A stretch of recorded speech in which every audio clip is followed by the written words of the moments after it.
Hello dear student. In this series we discuss about application of delta G, that is application of change in Gibbs free energy. Change in Gibbs free energy का हम लोग application discuss करने वाले हैं, which is a topic of thermodynamics. इस topic में हम लोग डेल्टा जी के एप्लीकेशन के डिस्कशन के बाद हम लोग यह समझ लेंगे कि किस केस में डेल्टा जी की वैल्यू क्या होगी, तो कौन सा स्पॉन्टेनियस चेंज हो जाएगा और किस केस में डेल्टा जी के किस केस में कोई भी चेंज नॉन स्पॉन्टेनियस होगा। Delta G that is change in Gibbs free energy के किस कंडीशन पर कोई भी प्रोसेस स्पॉन्टेनियसली होगी और डेल्टा जी की किस कंडीशन पे कोई भी प्रोसेस नॉन स्पॉन्टेनियसली होगी, इसी को हम इस वीडियो में कवर करने वाले हैं। तो let us start. Application of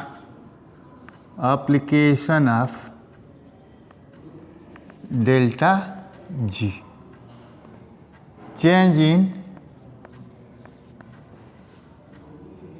Gibbs free energy, change in Gibbs free energy, the application of delta G.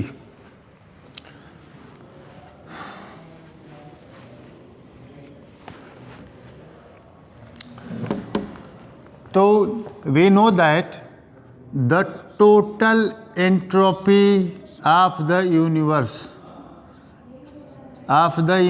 Is equal to the entropy of the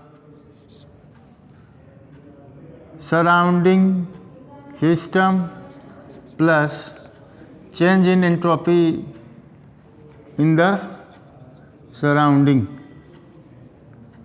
समझ में आ गया होगा कि टोटल जो एंट्रोपी होगा वो किसी भी यूनिवर्स का टोटल एंट्रोपी चेंज क्या होगा, वो सिस्टम के एंट्रोपी चेंज प्लस सराउंडिंग के एंट्रोपी चेंज के इक्वल होगा। तो इफ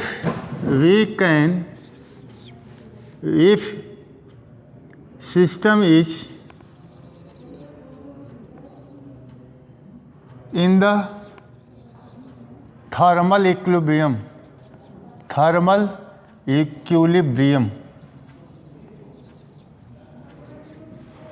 सिस्टम को अगर हम थर्मली इक्विलिब्रियम पे माने, सिस्टम कहें कि थर्मल इक्विलिब्रियम पे हैं, जैसे यदि कोई सिस्टम है, सिस्टम यदि वो हीट लॉस किया है तो सिस्टम अपना हीट सराउंडिंग में क्या किया है, लॉस किया है। और ऐसे में क्या होगी कि सराउंडिंग की एंथैल्पी बढ़ेगी और सिस्टम की एंथैल्पी क्या होगी, डिक्रीज होगी। लेकिन हम थर्मल इक्विलिब्रियम पे बात करें तो सिस्टम का जो भी टेम्परेचर होगा सराउंडिंग के टेम्परेचर के क्या होगा, इक्वल होगा।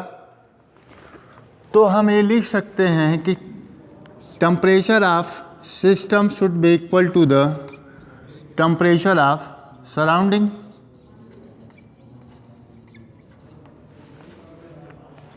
दोनों का टेम्परेचर क्या होगा, इक्वल होगा। दोनों का जब टेम्परेचर इक्वल होगा तो हम ये लिख सकते हैं यहाँ पे कि change in entropy, change in enthalpy, मतलब एंथैल्पी ऑफ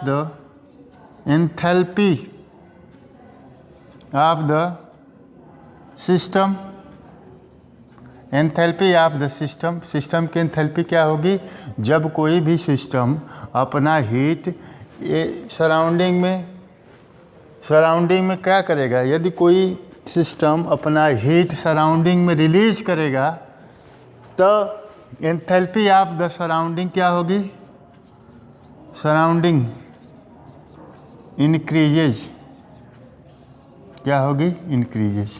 क्यों, क्योंकि कोई भी सिस्टम अपना हीट सराउंडिंग में क्या कर रहा है, रिलीज कर रहा है, तो उस केस में सिस्टम की एंथैल्पी इंक्रीज होगी and decrease the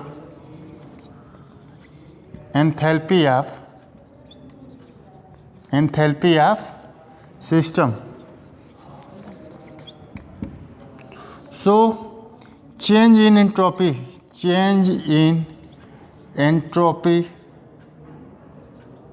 of the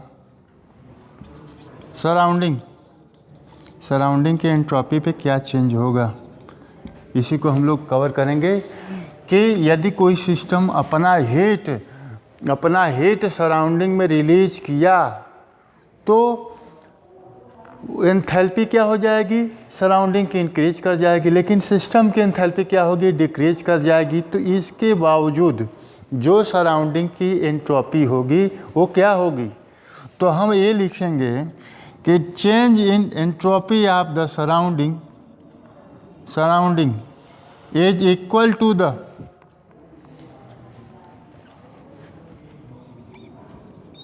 H किसका, surrounding, H surrounding upon T which is, इसको अगर ये सिस्टम, इसको सराउंडिंग की क्या होगी, सराउंडिंग की एंथैल्पी बढ़ेगी, लेकिन यहीं पर तो लिखा गया सराउंडिंग की एंथैल्पी इंक्रीज होगी और सिस्टम की क्या होगी, डिक्रीज होगी. तो हम सिस्टम की डिक्रीज होगी तो हम ऐसे लिख सकता हूँ एच सिस्टम अपॉन टी, मतलब एंट्रोपी सिस्टम की जो सराउंडिंग की एंट्रोपी पे क्या चेंज पड़ेगा, तो एंट्रोपी पे यही चेंज पड़ेगा कि उसकी एंथैल्पी, सराउंडिंग की एंथैल्पी इंक्रीज हो रही है तो delta H surrounding upon T, लेकिन सिस्टम का एंथैल्पी डिक्रीज हो रहा है तो इसका रिलेशन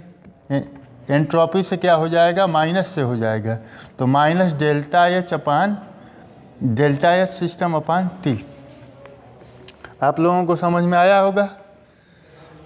और यदि हम इसको यहाँ पे लिखें, यदि हम करें इस वैल्यू को इसमें पुट अप करें तो delta S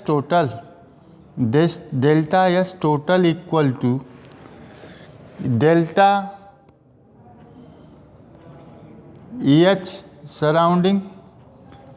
H surrounding upon T. और अगर मैं इस वैल्यू को चेंज ना करूं, डेल्टा एस टोटल क्या है, डेल्टा एस टोटल है डेल्टा एस सिस्टम, तो मैं इसको ऐसे ही रहने दूं, डेल्टा एस सिस्टम, इस वैल्यू को ऐसे ही एज सच रहने दूं, प्लस मैंने लिखा प्लस, यहाँ भी प्लस है, डेल्टा जी सराउंडिंग, डेल्टा एस होगा, डेल्टा एस सराउंडिंग यहाँ पे होगा क्योंकि एंट्रोपी चेंज सराउंडिंग का, एंट्रोपी चेंज सिस्टम का, टोटल एंट्रोपी चेंज होगा. तो आप लोगों को समझ में आ रहा होगा कि डेल्टा एस सिस्टम लिखा प्लस इसके बाद डेल्टा एस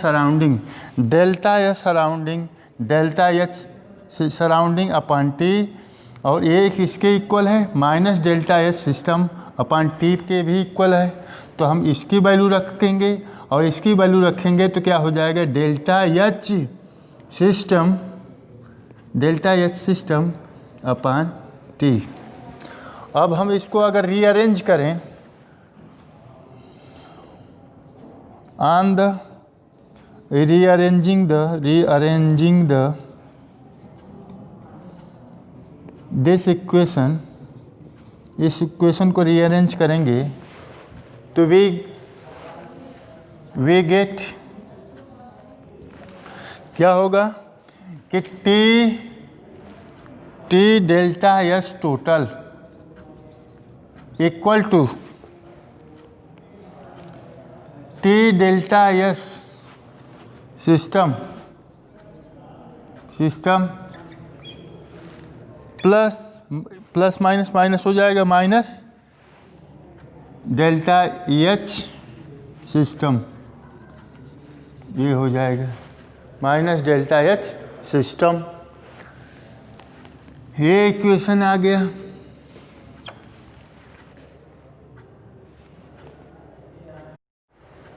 इसके बाद फॉर स्पॉन्टेनियस रिएक्शन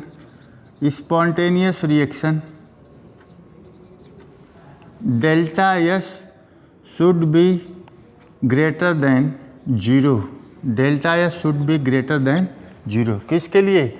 कोई भी स्पॉन्टेनियस रिएक्शन तभी होगी जब डेल्टा एस की value, that is change in entropy की वैल्यू क्या आएगी?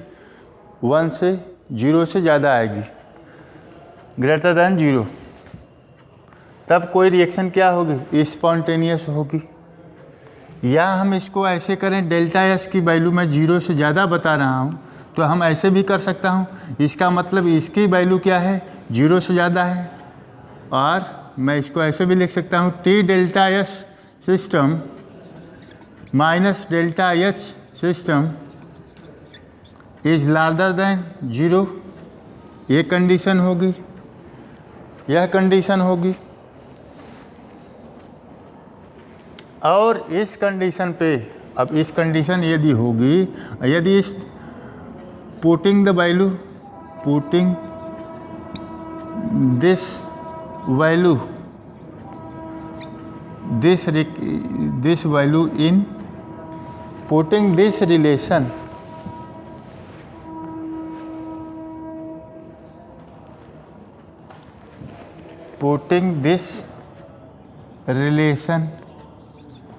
इन डेल्टा जी, और डेल्टा जी क्या होता है?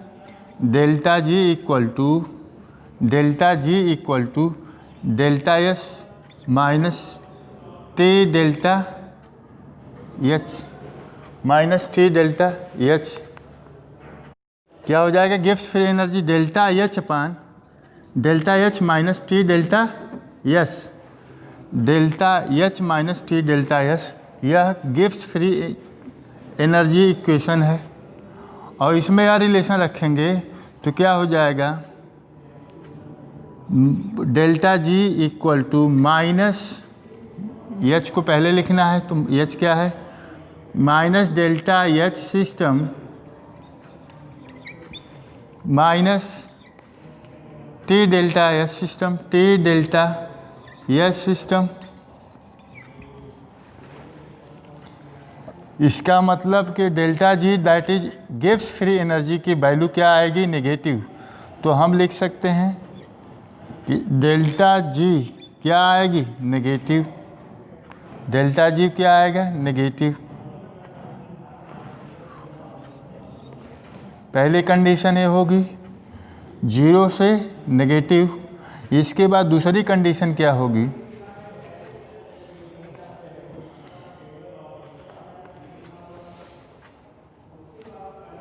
ये नेगेटिव में है, ये वैल्यू नेगेटिव में है, इसलिए हम इसको इस तरीके से लगाएंगे कि greater than minus delta G greater than 0, क्योंकि वैल्यू किस में है? नेगेटिव में है। और इसकी वैल्यू इसमें रखेंगे तो क्या होगा? Minus delta H system minus T delta S system. इसकी वैल्यू क्या होगी? और इसकी वैल्यू होगी तो क्या होगी?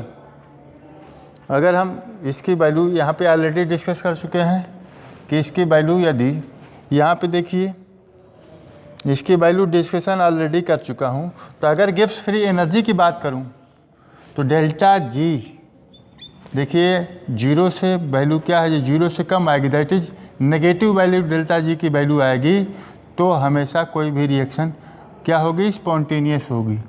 That is delta G is equal to delta H minus T delta S. इसको किससे? 0 से कम होना है, दैट इज माइनस में होना है, तो स्मॉलर देन 0 करेंगे। स्मॉलर देन 0 करेंगे तो ये वैल्यू क्या हो जाएगी? ये पूरी वैल्यू, ये भी वैल्यू माइनस में हो जाएगी।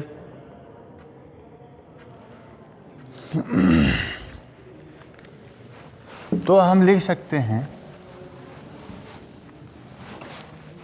So delta G gives criteria Number one, two criteria, gives two criteria. Number one, if delta J is negative, negative किस केस में होगा, और जीरो की वैल्यू क्या होगी, स्मॉलर से वैल्यू डेल्टा जी की क्या होगी, स्मॉलर देन जीरो होगी, जीरो से कम होगी तो क्या होगी, डेल्टा जी की वैल्यू नेगेटिव हो जाएगी. देन प्रोसेस कौन सा होगा, process will be spontaneous.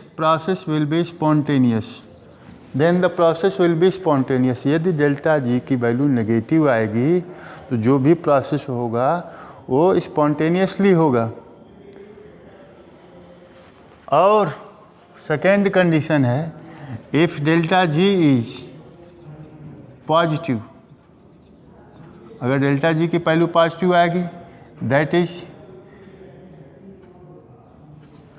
Zero से ज़्यादा होगी डेल्टा जी की वैल्यू, तो उस केस में process will B non spontaneous. तो इस तरीके से हम लोग डेल्टा जी का एप्लीकेशन देख रहे थे कि कोई भी प्रोसेस